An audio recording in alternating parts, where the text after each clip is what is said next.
5 वर्ष खासदार नसलेला एकमेव मतदारसंघ अशी शिरूरची ओळख बनली आहे। जनतेला वेळ न देणारा आणि 5-5 पक्ष बदलणारा नाटककार यांच्यापासून सावध रहा।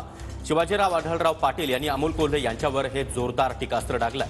5 वर्षांमध्ये अमोल कोल्हे यांनी मतदारसंघामध्ये लक्ष दिलंय का असा सवाल यावेळी त्यांनी केलेला आहे आणि आढळराव पाटील यांच्या टीकेवर कोल्हे यांनी देखील प्रत्युत्तर दिलंय। आढळरावांना मी गेट वेल सून एवढ्याच शुभेच्छा देतो।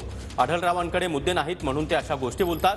हा केवळ ट्रेलर आहे, पिक्चर अभी बाकी है अशा इशारा देखील अमोल कोल्हे यांनी आढळराव पाटलांना दिला आहे।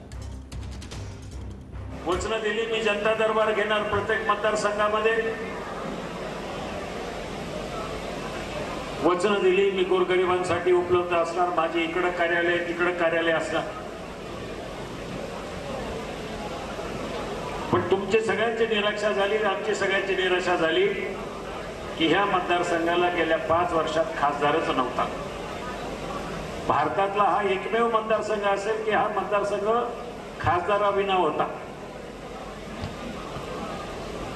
निवडणूक झाली, खासदार निवडून गेले, पण खासदार गायबच झाले।